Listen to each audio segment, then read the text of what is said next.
नमस्कार, मैं हूं मोहित चौधरी और आप सभी का स्वागत है जस्ट इंडिया में। खबरों का रुख करें, लेकिन उससे पहले इस वक्त की हेडलाइंस के प्रायोजक हैं आरोग्य मास्क लगाएं, कोरोना से सुरक्षित रहें। Oscar super speciality hospital and trauma centre, रंश किया showroom in Rohtak and Bahadurgarh. Showroom पर आइए, टेस्ट ड्राइव ले और गाड़ी बुक कराएं।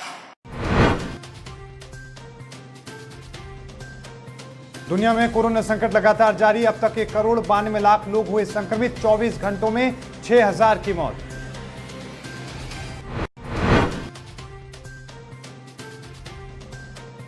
हरियाणा में फिर मिले 700 से ज्यादा नए मामले। 680 संक्रमितों ने दी कोरोना को मात। 3 लोगों की मौत।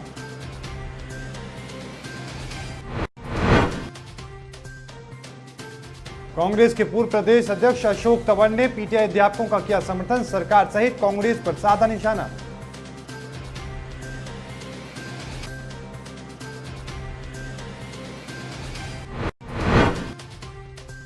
और आज से वामन सवारियों के साथ सभी रूटों पर दौड़ेगी हरियाणा रोडवेज। थर्मल स्क्रीनिंग के बाद सवार हो सकेंगी सवारियां।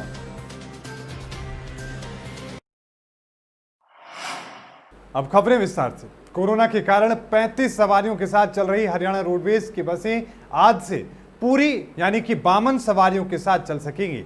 परिवहन निगम ने यह फैसला लिया है। साथ में अब हरियाणा रोडवेज सभी रूटों पर चल सकेगी और बस अड्डों पर पहले बसों को सैनिटाइज किया जाएगा। बस में चढ़ने से पहले यात्रियों की थर्मल स्क्रीनिंग सबसे जरूरी काम होगा। सभी के लिए मास्क पहनना अनिवार्य है। किसी को भी बीच रास्ते से बस में नहीं बैठने दिया जाएगा।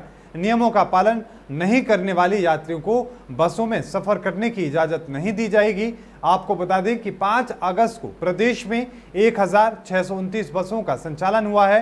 रोडवेज की बसों में फिलहाल 35 यात्रियों को बैठकर ही सफर कराया जा रहा था ताकि सोशल डिस्टेंसिंग बनी रहे, लेकिन पंजाब, राजस्थान और उत्तर प्रदेश समेत कई पड़ोसी राज्यों में बसों में पूरी सवारियां बैठाई जाने लगी हैं। इसी की तर्ज पर अब हरियाणा ने भी ये फैसला लिया है कि राज्य परिवहन निगम के निदेशक वीरेंद्र दहिया ने बताया कि अभी चंडीगढ़, दिल्ली, पंजाब, उत्तराखंड, जम्मू कश्मीर और हिमाचल प्रदेश में बसों का आवागमन शुरू नहीं हुआ है। अभी पड़ोसी राज्यों में सिर्फ उत्तर प्रदेश और राजस्थान की में बसें जा रही हैं। दुनिया भर में कोरोना का कहर लगातार जारी है। रोजाना 2 लाख से ज्यादा मामले सामने आ रहे हैं। भारत, अमेरिका, ब्राजील जैसे देशों में कोरोना मामलों की संख्या और मौत के आंकड़े सबसे तेजी से बढ़ रहे हैं। बीते दिन दुनिया में 2,71,000 नए मामले सामने आए हैं, जबकि 6,240 लोगों की मौत हुई है। अब तक 1,92,37,000 से ज्यादा संक्रमण के मामले आ चुके हैं, जबकि 7,16,000 से ज्यादा लोगों की जान जा चुकी है। वहीं इस बीमारी से ठीक होने वाले मरीजों का आंकड़ा 1,23,00,000 के पार पहुंच चुका है। दुनिया भर में अभी भी 61,75,000 से ज्यादा एक्टिव केस हैं। कोरोना से सबसे ज्यादा प्रभावित देशों की लिस्ट में अमेरिका सबसे ऊपर है। यहां पर अब तक 50,31,000 से ज्यादा लोग संक्रमण के शिकार हो चुके हैं, जबकि 1,62,000 से ज्यादा लोगों की जान जा चुकी है। अमेरिका में पिछले 24 घंटों में 58,000 से ज्यादा नए केस सामने आए हैं, जबकि 1,182 लोगों की मौत हुई है। वहीं ब्राजील में भी कोरोना का कहर बरकरार है। ब्राजील में संक्रमण के 24 घंटे में 54,000 नए मामले सामने आए हैं। हरियाणा में पिछले 24 घंटे में 755 नए मामलों के साथ कोरोना संक्रमितों की संख्या 39,000 के पार पहुंच चुकी है। राहत की बात यह है कि 680 मरीज ठीक होकर घर भी लौट आए हैं और 3 मरीजों ने कोरोना से दम तोड़ दिया है।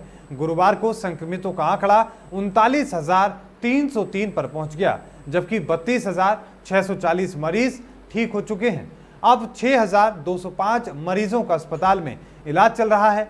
20 जिलों में सबसे ज्यादा फरीदाबाद में 181, गुरुग्राम में 83, अंबाला में 78, रोहतक में 60, पंचकुला में 54, सोनीपत में 51, रेवाड़ी में 48, हिसार और कुरुक्षेत्र में 36, करनाल में 34, यमुनानगर में 24, पानीपत में 22, भिवानी में 15, झज्जर और सिरसा में 14, कैथल में 10, नूंह में 6, नारनौल में 5 और जींद में 2 संक्रमित मिले हैं। कांग्रेस का जो जहाज डूबने वाला था उससे मुझे पहले ही उतार दिया। मैंने जिसका सहयोग किया हर किसी ने मुझे धोखा दिया। राजनीति एक धंधा बन गया है। प्रदेश में एक नए विकल्प की जरूरत है। कांग्रेस में जो लोग अपने आप को बड़ा नेता मानते हैं वो सब कांग्रेस को खत्म करने में लगे हैं। हरियाणा कांग्रेस के बड़े नेता को जेल में जाने का डर है, इसलिए वो लोग विपक्ष की भूमिका निभाने के बजाय बीजेपी के साथ साठगांठ करने में लगे हैं। कांग्रेस किसी भी सूरत में नहीं बच सकती, क्योंकि अब कांग्रेस में नेता ही ऐसे बचे हैं जो कांग्रेस को खत्म करने में लगे हैं। ये बात कांग्रेस के पूर्व प्रदेश अध्यक्ष अशोक तंवर ने कही है। झज्जर में डॉक्टर अशोक तंवर बर्खास्त पीटीआई के धरने को समर्थन देने के लिए आए थे। उन्होंने कहा कि सरकार ने शारीरिक शिक्षकों की जिस तरीके से अनदेखी कर रही है वो दुर्भाग्यपूर्ण है, जिसका सरकार को खामियाजा भुगतना पड़ेगा। 1983 पीटीआई और डीपीआई को सरकार ने सड़क पर ला दिया है। उनका समर्थन पीटीआई के साथ है। उन्होंने ये भी कहा कि मध्य प्रदेश की तरह राजस्थान की भी सरकार जाएगी। बड़ौदा चुनाव में किसका समर्थन करेंगे इस बारे में कहा तो उन्होंने कहा कि विश्वास तो किसी पर नहीं रहा, लेकिन अगर कोई अच्छा उम्मीदवार दिखा तो उसका सहयोग जरूर किया जाएगा। तो ऐसे में इनके पास भी कोई विकल्प नहीं है। जो संघर्ष समिति के हमारे साथी हैं, धरने पर बैठने के अलावा अभी एक हमारी बहन उनके अटैक आ गया, इसी तरीके से पहले भी वो हो गया, तो तुरंत सरकार को इस मामले की दोबारा तहकीकात करके पूरी, और विधायी का सबसे इस देश के हमारा जो संघीय ढांचा है, संविधान है, उसमें विधायी का सबसे पावरफुल है। तो इसलिए अगर वो कोई कानून पास करती है, कोई फैसला करती है, तो कोई ओवर रोल नहीं होता। आज माननीय सुप्रीम कोर्ट की आड़ में इनके ऊपर इस तरीके से अत्याचार करना, वो भी कोरोना महामारी के दौरान, वो पूरी तरीके से जो है एक अत्याचार की तरीके। यमुनानगर में आंगनबाड़ी वर्करों ने लघु सचिवालय में धरना प्रदर्शन किया, जिसमें उन्होंने सरकार के द्वारा उन्हें दिए गए जाने वाले श्रमिक के दर्जे को लागू करने की मांग को लेकर और अन्य अपनी मांगों को लेकर धरना प्रदर्शन किया और सरकार और के खिलाफ जमकर नारेबाजी की गई।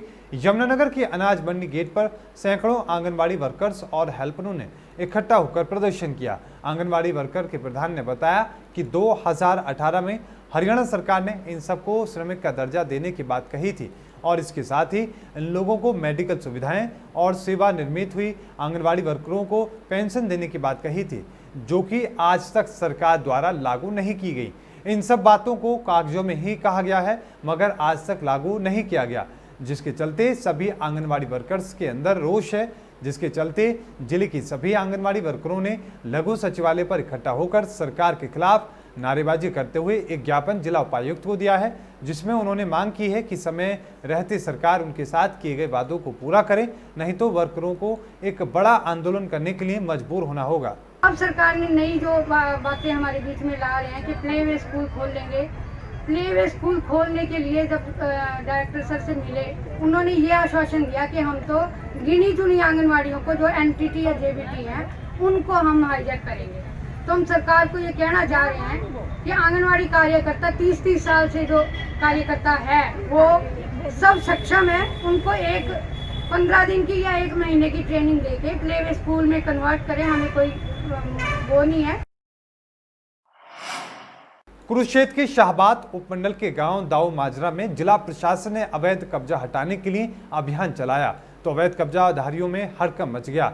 किसी अप्रिय घटना से निपटने के लिए मौके पर भारी पुलिस बल तैनात रहा। हालांकि पुलिस बल के चलते किसी ने विरोध नहीं किया। Duty magistrate TK. गौतम ने बताया कि वो यहां अवैध कब्जा हटवाने के लिए आए हैं और निशानदेही कराई गई है। जो अवैध कब्जा था उसे हटा दिया गया है, निशानदेही ठीक ठाक हो गई है। उन्होंने कहा कि सब कार्य शांतिपूर्वक तरीके से हुआ है। कुमार है, इनकी पत्नी थी, उसका कोई कानून साहब ने मेरे को ड्यूटी मजिस्ट्रेट का उसमें मैं था यहाँ पे, उनकी निशानदेही होगी, ठीक ठाक होगी, कोई दिक्कत नहीं। रतिया इलाके के मेन मार्केट में नए जूते खरीदने के लिए दुकान में आए ग्राहक और दुकानदारों के बीच जमकर मारपीट हुई। मारपीट के मामले की लाइव वीडियो भी सामने आई। नए जूते की कीमत को लेकर दुकानदार और ग्राहक के बीच बहस हुई। इसके बाद बात इतनी बढ़ गई कि नौबत मारपीट तक आ गई। दुकानदार का कहना है कि ग्राहक ने अपने साथियों को बुलाकर लाया और फिर उसके साथ मारपीट की, जिसके बाद अब पीड़ित दुकानदार को रतिया के नागरिक अस्पताल में भर्ती करवाया गया है और पुलिस को मामले की जानकारी दे दी गई है। पुलिस ने मौके पर पहुंचकर दुकानदार और पड़ोस के लोगों के बयान भी दर्ज किए हैं। डीएसपी का कहना है कि पुलिस द्वारा मामले में जल्द कार्रवाई अमल में लाई जाएगी। मामले में पीड़ित दुकानदार मलकीत सिंह ने बताया कि सुबह एक व्यक्ति एक महिला के साथ नए जूते लेने के लिए उनकी दुकान पर आया था। नए जूते की कीमत को लेकर ग्राहक ने बहस शुरू कर दी। ग्राहक का कहना था कि वो ब्रांडेड कंपनी के ही शूज पहनता है। इसी बात को लेकर ग्राहक ने बहस शुरू कर दी और मामला झगड़े तक पहुंच गया। मैंने ये बात बोली, भाई हमारा कहते हैं हम ब्रांडेड पहनते हैं, ऐसे पहनते हैं, भाई आप 100 रुपये तो लगा नहीं सकते ब्रांडेड कहाँ से। मैंने ये बात बोली, आप झूठ नहीं बोलते।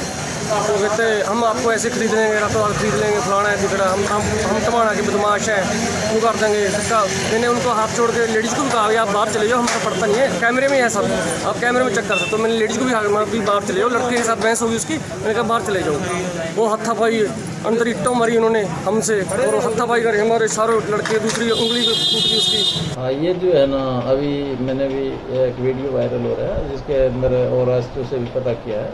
तो रतिया के अंदर मार्केट के अंदर किसी दुकानदार और गायक के आपस में जो है ना किसी बात को लेके लड़ाई झगड़ा हो गया था और उस पर जो है अभी पता चला है कि कुछ लोग जो है ना उस लड़ाई झगड़ा में लगी चोटों के कारण हॉस्पिटल में दाखिल हैं और उनकी स्टेटमेंट लेकर जल्द नियमानुसार कार्रवाई।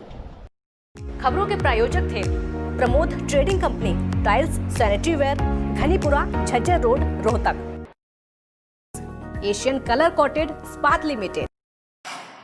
Be Fast Fit, India's fastest growing fitness chain, now at Rohtak D Park. Corona महामारी से लड़ने के लिए आरोग्य मास्क लाया है आपके लिए सबसे आधुनिक मास्क। इसके साथ ही आपको मिलेगी आधुनिक पीपीई किट, वो भी बहुत ही सस्ते रेट पर।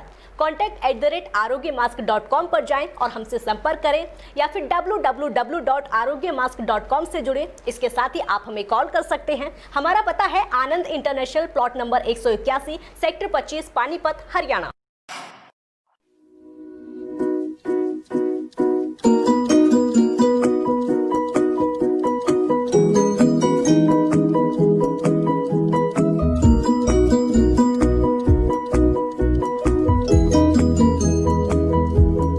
मेडिफिल इंटरनेशनल, 7 शीतल कॉम्प्लेक्स, सुभाष नगर, रोहतक।